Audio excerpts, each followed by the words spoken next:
Hello, my name is Dale, and these are my books. Tonight I want to talk about a book by somebody called Samuel P. Huntington, who's a political scientist in the United States, and he wrote a book called The Clash of Civilizations. This was originally an article in a magazine called Foreign Affairs that was published in the early 1990s, and it produced a great deal of reaction. And a couple of years later he wrote a book, and this of course is the book that he wrote. What did it say? What he said can be described on two levels. The first level is a rather narrow argument, and the argument is that since the collapse of the Soviet Union and the Eastern European communist countries in the 1990s, conflicts between nation states would lessen, but rather conflicts between civilizational blocks would increase. Now, by the civilizations, Huntington means 7 or 8 civilizations in the world. He says that Japan is its own civilization, Japanese civilization, Chinese civilization, Sub-Saharan African civilization, Islamic civilization, Latin American civilization, Christian Orthodox civilization, and Western civilization.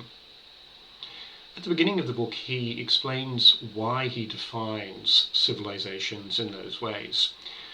After all, it might seem a bit of a stretch to define Islamic civilization as one civilization, because of the obvious split between Shia and Sunni. There's also a difference between, say, mainland Western European civilization and the particular civilizational difference with Britain or with the United States. Similarly, with the Hindu civilization of India, the civilization is united by common religious beliefs, perhaps, but not by a common language. In fact, India has hundreds of civilizations. By conflict on a civilizational basis, after the collapse of communism, Huntington meant that the nation-state would become less important when it comes to mediating conflict. So, a good example, I think, is that Huntington would say that there may be future conflicts between, say, India and Pakistan along the India-Pakistan border, but such conflicts, generally speaking, will decline, and future conflicts will be civilizational. So it means, for example, that instead of a conflict between India as a nation-state and Pakistan as a nation-state, what we will see, Huntington suggests, are increasing conflicts between, say, Muslim people who live in Pakistan and India and Hindu Indians, so that the line of conflict won't be the national border between India and Pakistan, but it will also include those Muslim majority communities in India. So far, so good. He also suggests that not only is the nation-state weakening in this direction when it comes to mediating conflict, but also the nation-state will become weaker when it comes to the regions or the component parts of the nation-state. So a good example of this perhaps is the United Kingdom. Not so long ago there was one parliament, and that is the parliament in Westminster. But now we have a devolution. We have a Scottish Parliament, we have a Welsh Assembly, and an on-again, off-again autonomous parliamentary system in Northern Ireland. There are similar increases for greater autonomy in various regions of France and also Spain and in other parts of the world. Now, this narrow claim seems to me fairly straightforward. and it's something that can be easily empirically measured. It would simply be a matter of looking at, say, the conflicts which have occurred between nation states between 1970 and 1990, and the conflict which occurred between nation states between 1990 and 2010. Have conflicts between nation states increased or decreased? Is it the case that civilizational blocs have tended to have conflict with other civilizational blocs in the 20 years before the collapse of communism and the 20 years after the collapse of communism? So I think Huntington's hypothesis here is really straightforward. It would just involve looking at the world and defining your terms and seeing how these conflicts have played out. The thing with the article, and especially with the book, is that Huntington says lots of other things as well. And very often, I think, critics of Huntington have not really dealt with the main thesis, and they've dealt with all of these other things. Left-wing critics of Huntington, I feel, have simply lost the plot. First of all, they tend to make ad hominem attacks on Huntington himself. Edward Said, the former professor of English, who's now deceased, attacked him essentially by saying that Huntington was a right-wing reactionary. What else can you expect? Chomsky, in interviews on YouTube, has said about Huntington that the hypothesis may be true, but this is not to be, this is not a surprise, particularly with the collapse of the Soviet Union. There was a lot of inter-ethnic strife within the Soviet Union and within the Eastern Bloc countries, that there was a lot of conflict which was kept peaceful by authoritarian governments.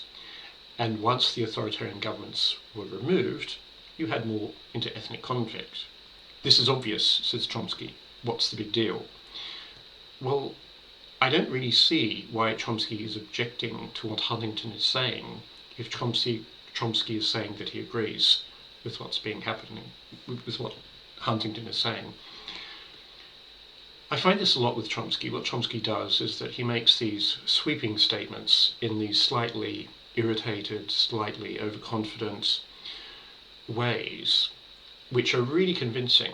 It's very good acting, it's very articulate, but the content is simply not there. And I haven't seen Chomsky speak about Huntington in any meaningful way, or write about him in any meaningful way.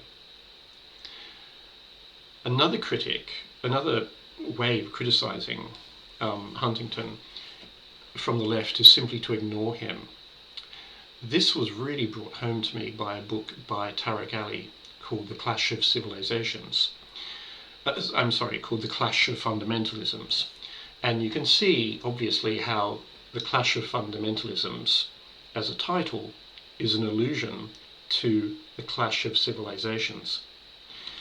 Tariq Ali, the British-Pakistani Marxist, produces this work called The Clash of Fundamentalisms, and so I go to this book expecting a critique of Huntington. I find that the book is not a critique of Huntington at all. In fact, I try to find a chapter on Huntington, and there is no such chapter. And then I go to the index, and I find that Huntington's name isn't even mentioned. So, I think it's a really interesting book. It's a book which has supporters and detractors, and I liked it because it helped me think a little bit more seriously about the question of civilizations, and in particular the question of religion. Because one of the things that all of these civilizations have are different religions. Hindu civilization has the Hindu religion. Muslim civilization has the Muslim religion. Western civilization has the stalemate between the Catholics and the Protestants because of the wars of religion. Orthodox civilization in Eastern Europe, including Russia, has the Orthodox Christian religion, and so on. So I think that what I came away from the book thinking is perhaps religion is a bit more important when it comes to looking at civilizational values than I have until this moment thought.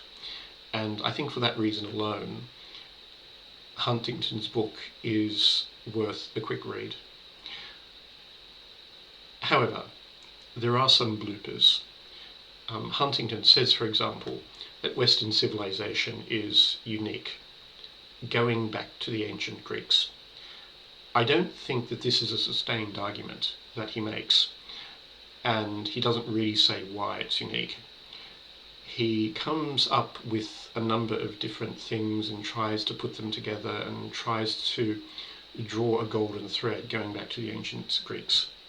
Very interesting thing to do, but I just don't find it convincing.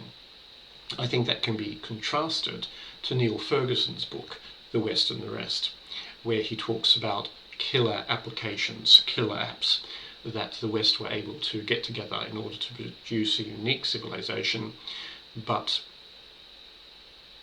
Ferguson doesn't argue that this goes back to the ancient Greeks. He says essentially that it starts with Protestantism from the 1400s onwards.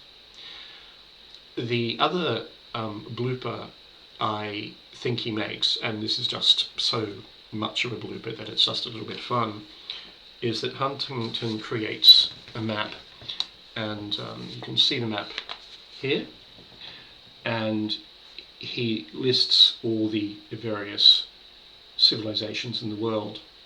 And you can see on this side of the page you have the United States and Canada being the same civilization as Western Europe, the same civilization as Australia, and the same civilization as Papua New Guinea.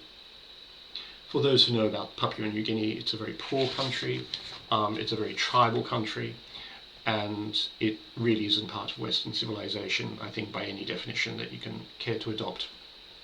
So, it's a good book to read.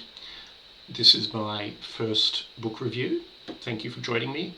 Please say in the comments if you agree or disagree, and I look forward to talking to you soon.